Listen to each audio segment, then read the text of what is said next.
알겠습니다. 우선 첫 번째로는 배터리 제조 공정에 다이나믹 롬을 적용한 모델에 대해서 말씀드리도록 하겠습니다. 우선 이번 웨비나에서 다룰 모델에 대한 대략적인 설명을 영상과 함께 드리도록 하겠습니다. 가열로라고 하죠. 즉, 퍼니스를 지나면서 각 파트의 온도 변화를 추적하는 목적으로 셋업된 이제 모델이고요. 아래에서 제일 왼쪽 그래프 같은 경우는 퍼니스별로 히터 램프 타임을 나타낸 것입니다. 일단 지금 영상 같은 경우는 각각의 램프 유닛을 지나가면서 실제 파트가 어떻게 온도가 어떻게 변화되는지를 보는 영상이었고요. 다시 아래쪽 그래프를 설명드리자면 제일 왼쪽 그래프 같은 경우는 퍼니스별로 각각의 히터의 램프 타임, 즉 시간에 따라서 hit소스의 변화를 유닛 단위별로 표현을 했습니다. 그리고 이제 각 파트별로 온도, 뭐 맥스 템퍼레처 혹은 민 템퍼레처, 그리고 이제 온도 편차에 대해서 시간에 따른 그 추이를 모니터링하는 그런 그래프로 보시면 되겠고요. 우선은 기본적으로 이제 그 가열에 의해서 가열로를 지나가면서 플런트 3D 모델을 이용해서 열 해석을 한 모델이다라고 이해하시면 되겠습니다. 이 모델의 목적은 말씀드렸다시피 각각의 인풋이죠. 그러니까 힛소스의 양에 따라서, 그리고 어떻게 시간에 따라서 램프 타임이 변화되는지, 이 여기에 따라서 실제 각각의 파트별로 온도의 추이를 모니터링하기 위한 목적으로 개발되어 있는 거고요. 이 모델을 바탕으로 다이나믹 롬을 만들기 위한 과정을 이후 슬라이드부터 말씀드리도록 하겠습니다. 앞서 보셨던 모델의 경우에는 시간에 따라서 온도 변화 양상을 추적하기 위한 모델이라고 말씀을 드렸죠. 이 모델의 목적은 우선은 가장 첫 번째로는 이제 가열로의 설계 검증 혹은 작동 조건에 따라서 어떻게 온도가 변화되는지 온도 양상을 보려는 목적이고요. 거기에 따라서 설비의 개선 혹은 공정 셋업, 공정의 공정 조건에 대해서 변경을 하려는 목적이겠죠. 당연히 시간에 따른 그 온도 혹은 뭐 다른 결과도 될 테고요. 시간에 따라서 어떠한 결과를 모니터링 할 것인지가 목적이기 때문에 당연히 시간을 고려한 트랜지언트 솔빙을 해야 될 테고요. 그렇기 때문에 각 조건별 하나의 조건을 검토하는데도 시간이 상당히 소요가 될 수밖에 없겠죠. 이 하나의 조건이 아닌 각각의 여러 개의 조건에 대해서 서로 비교 검토를 하려면 당연히 시간은 더 늘어날 수밖에 없을 테고요. 그렇기 때문에 이러한 이제 검토 시간, 각각의 공정의 조건 혹은 설비의 그 조건을 검토하는 시간을 단축시키기 위해서 다이나믹 롬을 개발하려는 그런 가장 큰 목적이 있었고요. 이를 위해선 기본적으로 인풋, 아웃풋 데이터가 필요합니다. 즉, 앞에 예를 들자면 인풋 데이터는 각각의 램프, 가열로의 힛 소스가 되겠죠. 그러니까 시간에 따라서 힛 소스가 어떻게 변화되는지 이게 인풋 데이터가 될 테고요. 아웃풋 데이터 같은 경우는 시간에 따라서 각각의 파트들의 온도 추이, 뭐 맥스 혹은 민 템퍼레처 혹은 온도 편차 정도가 아웃풋 데이터가 되겠죠. 즉, 인풋 아웃풋 데이터는 사용자가 보고자 하는 목적에 따라서 얼마든지 변경을 할 수가 있는 부분인 거고요. 지금 이 모델 같은 경우는 온도의 추이, 온도의 변화 양상을 보려는 목적이기 때문에 단순히 인풋 아웃풋은 온도와 관련된 값인 거고요. 그렇기 때문에 이러한 데이터를 기반으로 롬 빌딩, 즉 롬 모델을 만든다라고 보시면 되겠습니다. 다시 한번 말씀드리지만 지금 이 모델 같은 경우는 플런트 3D 열해석 모델인 거고요. 시간에 따라서 트랜지언트, 언스테디 해석을 하기 때문에 어, 20개의 코어를 이용해서 대략적으로 한 가지 조건, 하나의 조건에 대해서 그 결과를 보기까지 대략적으로 34시간 정도 걸리게 되겠습니다. 하지만 만약에 롬을 이용한다 라면 이 롬 모델을 정상적으로 충분한 이제 데이터를 통해서 롬 모델을 구성만 한다라면 수초 안에 결과를 얻을 수 있는 가장 큰 장점이 있게 되겠죠. 그렇기 때문에 우리가 최근 추세가 이러한 롬 모델을 이용해 가지고 실시간으로 좀 모니터링하는 그러한 모델링을 추구하는 그런 트렌드도 있을 테고요. 우선 3D 모델을 이용한 플런트에서는 롬 빌딩을 하기 위해서 데이터를 생성을 해줘야 합니다. 다시 앞에 모델을 예를 들자면 인풋 데이터는 힛 소스가 될 테고요. 아웃풋 데이터는 온도 결과가 될 것입니다.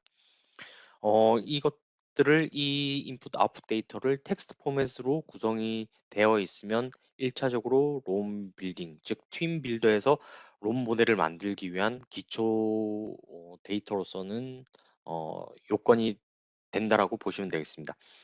하지만 롬 모델을 생성하기 위해서는 팀 빌더에서 요구하는 그런 포맷이 있게 되겠죠. 각각의 이제 양식, 즉 우리가 흔히 플런트에서 뭐 리포트, 모니터링 플롯 혹은 모니터링 리포트를 생성을 하게 된다라면 기본적으로 텍스트 포맷으로 우리가 출력이 가능할 테고요. 물론 플런트뿐만이 아니고 다른 솔버도 마찬가지겠죠. 하지만 단순히 거기에서 모니터링 플랫을 바탕으로 텍스트 포맷으로 뽑아낸다라면 다시 한번 팀 빌더에서 요구하는 그런 포맷으로 변경을 해줘야 하는 뭐 수작업을 요하는 그러한 좀 불편함이 있을 수 있고요. 그렇기 때문에 여기에서 보시는 3D 솔버 다이나믹 롬 ACT라는 어플리케이션이 있습니다. 이 어플리케이션 자체 ACT 같은 경우는 단순히 팀 빌더에서 요구하는 바로 임포트가 되는 그러한 양식 그런 포맷으로 바로 텍스트 포맷으로 이제 출력이 가능하게 도와주는 ACT라고 보시면 되겠습니다. 이러한 데이터를 바탕으로 각각의 인풋과 아웃풋의 그 상관관계인 셈이죠. 상관성을 표현할 수 있는 이퀘이션으로서 하나의 이제 수식으로서 표현을 할 수 있게끔 만들어 주는 것이 롬 빌딩이라고 하고요. 이러한 알고리즘 팀 빌더 내에 빌트인되어 있는 알고리즘을 바탕으로 상관관계를 충분히 피팅이 가능한 그러한 모델을 만든다라고 보시면 되겠습니다. 이러한 일련의 과정을 우리가 흔히 롬 빌딩이라고 표현을 하기도 하고요. 이런 롬 모델을 만들기 위한 그런 3D 모델에 대해서 대략적으로 우선 말씀을 드리도록 하겠습니다. 이번 인풋 데이터, 아웃풋 데이터를 이제 뽑아내기 위해서 프론트 3D 모델의 해석은 2020 R1 버전으로 사용을 했고요. 당연히 이제 3D 모델을 이용해서 언스테디, 시간을 고려한 언스테디 해석을 하였습니다. 우선 앞서 영상을 보셨다시피 플레이트 위에 위치한 파트가 움직이면서 가열로를 지나면서 어느 정도의 온도까지 도달하는지를 본 그러한 그 해석 모델이었고요. 그렇기 때문에 오른쪽 아래 그림과 같이 이러한 무빙 리즌이 존재하게 되겠습니다. 여기서 이런 모션, 무빙을 구현하려는 목적으로 무빙 디포잉 메시라고 하는 그런 트랜슬레이션을 고려하면서 일종의 이제 디포잉 메시죠. 각각의 레이어링에 의해서 그 경계에서 격자가 변화되는 그런 것까지 고려할 수 있는 그 기법이라고 MDM은 알려져 있겠고요. 보시다시피 실제 움직이는 것은 플레이트와 플레이트 위치에 있는 각각의 파트들이 움직이지만 어, 메쉬 퀄리티를 유지하기 위해서 좀 무빙 리진 자체를 좀 더 크게 잡았습니다. 이를 통해 가지고 이 경계면을 좀 더 명확하게 구분해 주는 이러한 리즌을 좀 더 확대해서 잡았고요. 이 또한 목적 자체는 이제 그 메쉬 퀄리티를 확보하기 위해서 유지하기 위함이다라고 보시면 될 테고요. 그리고 이제 열 전달, 열 해석에서 복사 모델은 디오 모델을 사용하여서 열 해석을 하였습니다. 앞서 프론트에서 롬 빌딩, 롬 모델을 위해 만들기 위해서는 제공해야 할 데이터는 인풋과 아웃풋 데이터라고 말씀드렸었는데요. 이 각각의 이제 가열로 같은 경우는 이 램프 01, 02, 03 이런 식으로 유닛별로 묶여져 있습니다. 그 세 개의 램프가 하나의 유닛으로 구성이 되어 있고요. 이러한 이제 램프의 시간에 따라서 램프 타임이 어떻게 되는지가 인풋 데이터가 될 테고요. 또한 이제 각각의 파트의 민, 맥스 템퍼처, 온도 편차를 아웃풋 데이터로 정의를 하였습니다. 이 모든 데이터는 텍스트 포맷으로 시간에 따라서 변화되는 주의를 모두 텍스트 포맷으로 출력을 하였고요. 실제 이제 데이터 해석 플런트 3D 모델에서 해석한 결과인 셈이고요.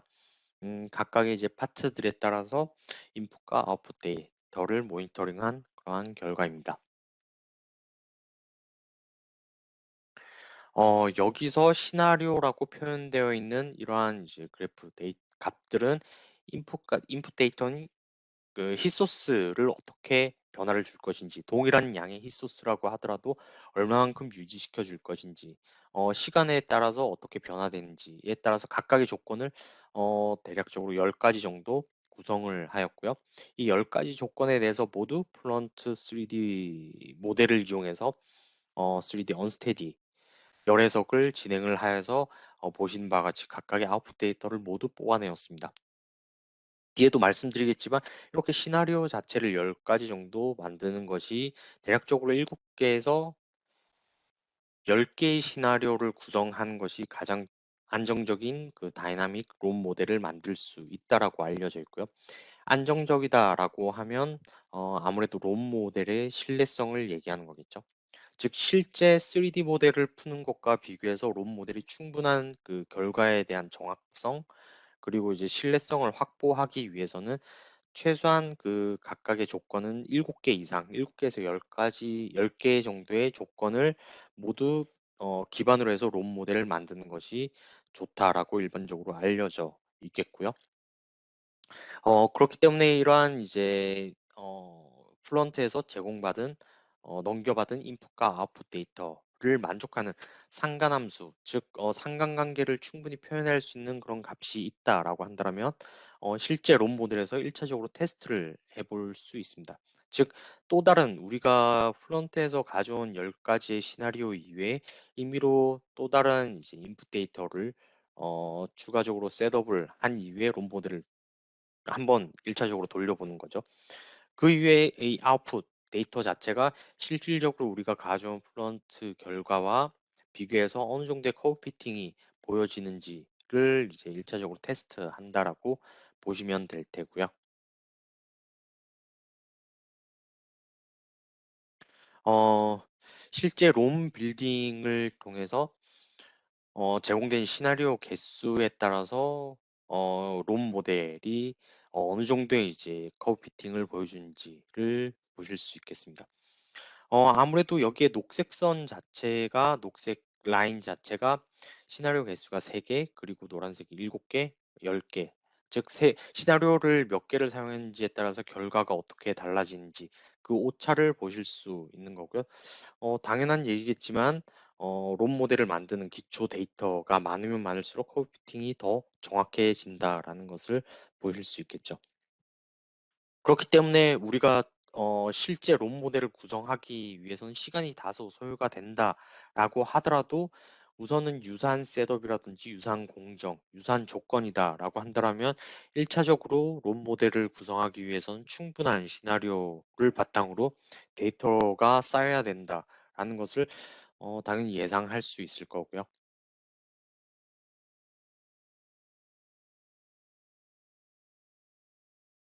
그리고 또한 여기서 이제 맥시멈 템퍼러처 그리고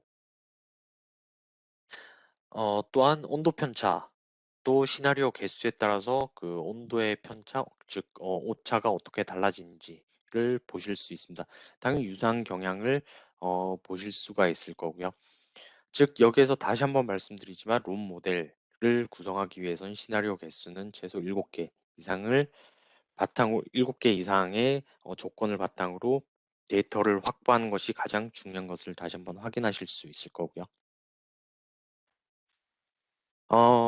네. 지금까지 플런트 3D 모델을 바탕으로 다이나믹 롬 모델을 만들기 위해서 실제 플런트 모델에서 제공해야 하는 데이터와 이를 통해서 생성된 롬 모델의 신뢰성에 대해서 말씀을 드렸습니다. 어 인풋 데이터와 아웃풋 데이터 자체는 사용자의 목적 그리고 그 모델 구성에 따라서 얼마든지 달라질 수가 있을 거고요. 여기선 단순히 이제 열 해석을 바탕으로 온도에 대한 인풋 데이터, 아웃풋 데이터만 봤지만 추후에는 다른 뭐 모델이 있다라고 한다면 뭐 압력이라든지 아니면 유동 관점에서 좀 더 인풋과 아웃풋 데이터를 뽑아낼 수도 충분히 있겠죠. 다시 한번 강조드리지만 론 모델을 생성하기 위해선 최소 시나리오 개수를 충분히 확보하는 것을 추천드리겠고요. 이외에 이 다음 웨비나 주제로 넘어가도록 하겠습니다. 일단 질문 사항 같은 경우는 채팅창에 남겨주시면 두 번째 웨비나 발표를 마친 이후에 답변 드리도록 하겠습니다.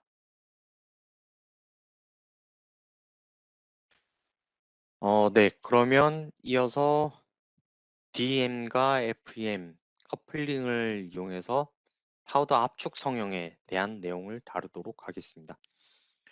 DM과 FEM의 커플링, 흔히 이제 FSI라고 하는 Fluid Solid Interaction에 대해서 많이들 들어보셨을 텐데요. DM과 그리고 FEM 커플링에 대해서는 좀 생소한 분들도 많이 계실 것입니다. 일단 지금 DM과 FM의 커플링을 다룬 그 적용한 예로서 그 모델에 대한 설명을 드리자면 여기서는 이제 파우더 압축 성형이라고 하죠. 즉 파우더는 흔히 분체라고도 표현을 하기도 하고요. 이러한 파우더 압축을 이용한 해석을 주로 많이 사용하는 그런 영역 자체는 제약업계에서 많이 사용하는 것으로 알려져 있습니다. 물론 다른 업계에서도 많이 사용은 할 수도 있겠지만 흔히 많이 알려져 있는 그런 주로 사용하는 업계가 제약업계라는 것이고요. 이러한 파우더 압축 성형 모델을 위해서 필요한 사항은 각 파우더, 그러니까 재료, 거동에 대한 이해, 그리고 이 파우더가 압축이 되면서 파괴 모드라고 하죠. 그 구조 해석 쪽에서는 어, 언제 파괴 모드가 일어난지, 언제 파괴가 일어나는지 그 시점 혹은 조건에 대한 예측, 그리고 이, 이 내용들을 바탕으로 프로세스의 최적화를 필요로 하는 모델이다라고 보시면 되겠습니다. 흔히 압축 거동이다라고 한다면 그 압축되는 양상, 거동의 양상 자체는 롤러를 이용하거나 아니면 직접적으로 압축이 되는 오른쪽 그림과 같이 직접적인 압축이 되는 두 가지 모델을 많이 고려하게 되겠고요.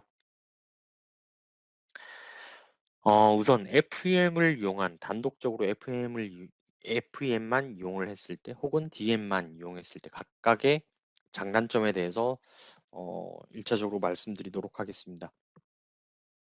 FM 모델 같은 경우에는 높은 상대 밀도나 그리고 압축력이 강한 경우, 즉 대변형을 보다 손쉽고 빠르게 포착할 수 있다라고 알려져 있습니다. 하지만 그 단점으로는 비교적 단순하고 비현실적인 초기 조건을 사용할 수밖에 없다라는 단점이 있게 되겠고요.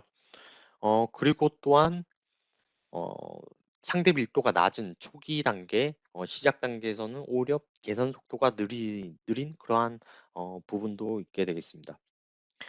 반면에 DM 솔버 같은 경우에는 파우더 입자의 크기에 따라서 분리나 재배열, 즉 재배치를 하는 거죠. 입자에 따라서 뭐 믹싱에 의한 뭐 재배치도 될 수 있을 테고요.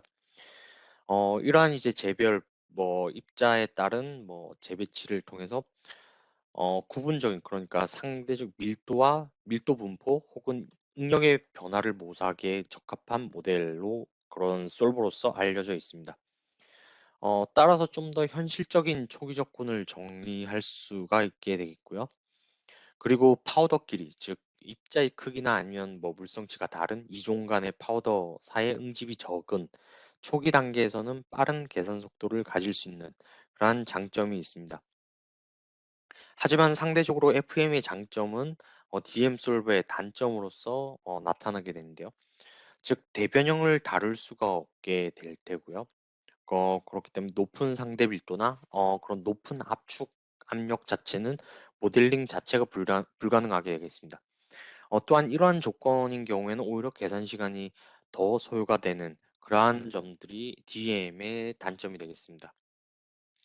그렇기 때문에 이러한 파우더 압축 성형 압축 모델에서는 각각의 FM만 사용을 할 때, DM만 사용할 때의 단점이 극명하기 때문에 DM, FM 커플링 모델이 개발이 되었던 거고요. 어, 이 커플링에 대한 이제 과정을 말씀드리자면 우선 DM에서는 초기 파우더 조건을 정의해 줍니다. 즉 입자의 종류 혹은 뭐 물성치에 따라서 파우더가 분리가 될 테고요. 분리가 되고 뭐 재배치가 될 수도 있겠죠. 이러한 이제 재배치, 분리, 재배열이 일어나게 되면 충진율이라고 하죠. 충진율과 입자 분포를 얻을 수가 있습니다. 즉, 당연히 이종 간에 이제 파우더가 존재하기 때문에 내부의 분포, 입자의 분포는 논 유니폼하겠죠. 하지만 섞였을 때, 재배열이 됐을 때의 분포는 좀 더 현실적으로 저희가 DM 결과로서 얻을 수 있을 테고요. 이러한 결과를 FM 솔버로 넘겨주게 됩니다. 즉, 이 DM 해석의 결과를 FM 해석, 구조 해석의 초기 조건으로 사용을 하게 될 테고요. 그렇게 되면 아까 FM의 그 단점이라고 알려져 있는 알려져 있는 좀 비현실적인 그런 초기 조건을 저희가 극복을 할 수 있게 되겠죠. DM 결과를 바탕으로 좀 보다 현실적인 그런 파우더의 초기 조건을 바탕으로 재료의 거동 자체가 비선형성을 띈다라고 한다면 비선형적인 거동을 다룸으로써 변형량 그리고 또한 응력 그리고 밀도 변화를 좀 더 사실적으로 표현을 할 수가 있게 되겠죠. 즉 TM-FM 커플링을 통해서 각각의 단점을 서로 상쇄시키고 보다 현실적인 조건 그리고 이러한 현실적인 조건을 바탕으로 실제 모델, 뭐 실제 그 모델, 뭐 공정의 양상, 공정의 결과겠죠. 실제 값의 근사한 결과를 얻을 수 있는 장점이 있게 되겠습니다. DMFM 커플링을 구성한 그 예로서 워크벤치에서 구성을 한 예입니다. 앞서 말씀드렸던 것처럼 DM의 결과 자체가 FM의 초기 조건이라고 말씀드렸죠. 그렇기 때문에 여기서 보신 바와 같이 DM의 결과를 구조 해석의 셋업, 즉 초기 조건으로 매핑을 시켜주는 이러한 작업을 통해서 DM 결과를 FM으로 넘겨주게 될 테고요. 두 가지 영상인데 왼쪽 영상 같은 경우는 실제 파우더가 초기에 혼합이 되어 있는지 아니면 이미 오른쪽 그림과 같이 이미 분리가 되어 있는지에 따라서 압축되는 형태 그리고 그 이후에 압축이 되었을 때 상대적인 밀도 그리고 최종적인 이제 질량 파우더의 전체적인 질량을 얘기하는 거고요. 전체적인 파우더, 압축된 파우더의 부피를 통해 가지고 이 조건 자체가 FM으로 넘어간다라고 보시면 되겠습니다. 위 상태는 DM의 결과인 셈이죠. DM의 결과로서 FEM에서의 초기 조건으로 사용을 하게 되고요. 좀 보다 현실적인 상태를 표현을 했다라고 보시면 되겠습니다. 이 두 가지 양상 자체는 단순히 이제 혼합 상태인지 혹은 재배치 그러니까 분리된 상태인지 파우더의 입자의 크기에 따라서 분리된 상태, 성질에 따라서 분리된 상태인지 두 가지에 대해서 모두 다룬 결과인 셈이고요. 둘 다 어쨌든 혼합 상태이든 분리 상태이든 모두 상대 밀도의 분포 자체는 아래 그림과 같이 균일하지 않다는 것을 알 수가 있습니다. 즉, 두 상태 모두 단면의 상대 밀도 분포를 확인을 하시면 불균형 상태로 존재한다라는 것을 우리가 볼 수 있게 되겠고요. 이를 바탕으로 이 초기 조건을 바탕으로 FM에서 이제 해석한 그런 구조 해석 결과인 셈이고요. 왼쪽 결과 같은 경우는 단순히 저희가 좀 비현실적인 그냥 단순한 초기 조건만을 사용을 한다라고 알려져 있는 FM 모델만을 이용해서 해석한 결과입니다. 좀 차이가 극명하게 나와 있죠. 즉 상대 밀도의 분포 자체가 경계층 자체가 보다 확연하게 구분되어 있는 것을 보실 수가 있게 되겠습니다. 하지만 오른쪽 그림과 같이 초기에 DN 결과를 초기 조건으로 사용한 두 가지의 결과를 모자라면 상대 밀도 분포 또는 이제 이 결과는 이제 변형량이죠. 변형량의 결과 자체는 상대적으로 FM만 다뤘을 때 결과랑은 좀 달라지는 것을 확인을 하실 수가 있게 되겠습니다. 하지만 초기 파우더 입자의 그 배치, 그러니까 혼합되어 있는 상태냐, 혹은 좀 재배 그 분리되어 있는 상태냐에 따라서 변형량 자체는 조금씩 차이가 있는 것을 보실 수가 있게 되겠습니다. 이러한 혼합 상태인지 분리되어 있는 상태인지에 따라서 결과가 좀 더 극명하게 나타나는 부분이 이 응력 부분이었고요. 우선 FEM에서 같은 경우는 전반적으로 응력의 값 자체가 상당히 낮은 범위에서 분포되어 있는 것을 보실 수가 있게 되겠습니다. 하지만 디엔 결과를 반영한 해석 결과를 보시게 되면 입자의 배열, 그 분리 상태에 따라서 국부적으로 최대 응력이 나타난 부위, 그리고 최대 응력 값 자체가 상당히 차이가 나는 것을 보실 수가 있게 되겠습니다. 즉 혼합된 상태인 그 결과 자체가 국부적으로 응력이 나타나는 값 자체가 상당히 크게 나타나게 되겠죠. 그렇기 때문에 여기에서 저희가 뭐 이 결과를 바탕으로 해서 그 좀 더 예측을 할 수 있는 부분 자체는 이 국부적인 응력에 의해서 뭐 입자가 이제 파괴된다라고 하면 적절할진 모르겠지만 입자가 초기 형태를 유지하지 못하거나 아니면 초기 성질을 유지하지 못하는 그러한 예상까지 할 수가 있게 되겠죠. 그리고 이런 부피 소성 변형량도 해석의 결과로서 저희가 어떻게 달라지는지를 판단을 할 수가 있을 텐데요. 이러한 부피 소성 변형량을 판단할 때에는 인베리언트라고 하는 이러한 이제 그 값을 통해서 소성 압축이 얼마나 일어나는지 얼마나 나타나는지를 저희가 판단을 할 수 있습니다. 이 또한 아까 앞서 보셨던 응력의 결과와 마찬가지로 파우더 입자가 재별, 분리된 상태 모두 FEM만으로 해석한 결과와는 상당한 차이가 있을 수 있게 되겠습니다. 이런 변형이 일어났다라는 것은 실질적으로 그 물질의 성질, 물질의 재료의 특성 자체가 변화될 수 있는 그 가능성도 충분히 있다라고 알 수 있겠죠.